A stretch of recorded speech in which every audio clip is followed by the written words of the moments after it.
News First at noon on WKYT. We know this is a major issue in Kentucky, and May is Stroke Awareness Month. Michelle Graybeal and Pam Heissenbuttal with Cardinal Hill are here to tell us about the programs they have to help get stroke patients on the road to recovery.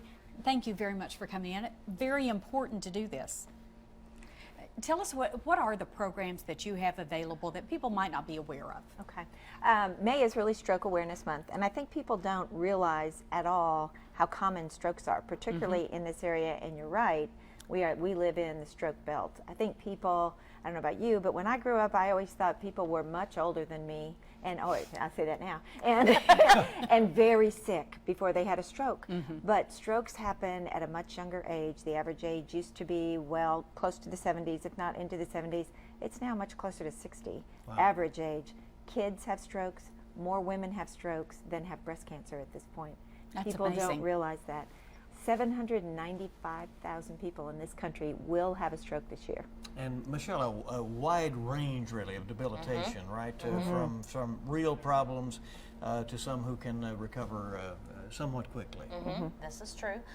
We see at Cardinal Hill, of course, we serve children up to adults, and so we do see younger people who've had strokes as well as older people, and we have we see everything from the person who maybe has a lot of impairment to the person who has milder impairment, so we're able to treat those people regardless of their needs.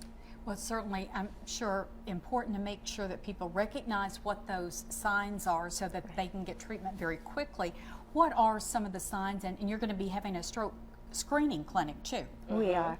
Signs really, are the things that you would expect, and it's so important that people know them, because even if someone knows them when you're in a spot, whether they start with, we call it, fast, because the face is involved. Sometimes you'll see a drooping on one side of the face. You may see slurred speech.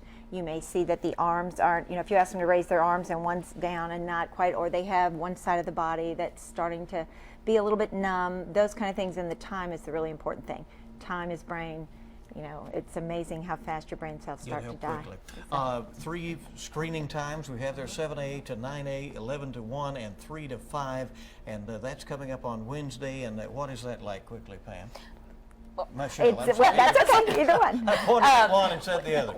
With stroke, one of the biggest things is prevention, and so we are doing a screening. We will look at blood sugar, we will look at cholesterol, we will look at blood pressure, we will talk about diet and nutrition, smoking cessation, all of those things that are risk factors for stroke that people can hopefully control or get under control with the doctor's care. Really we hope important. people will take advantage of that. We hope so too. Very important. Really important to know those numbers. Thank you. All right, Thank thanks you. for coming.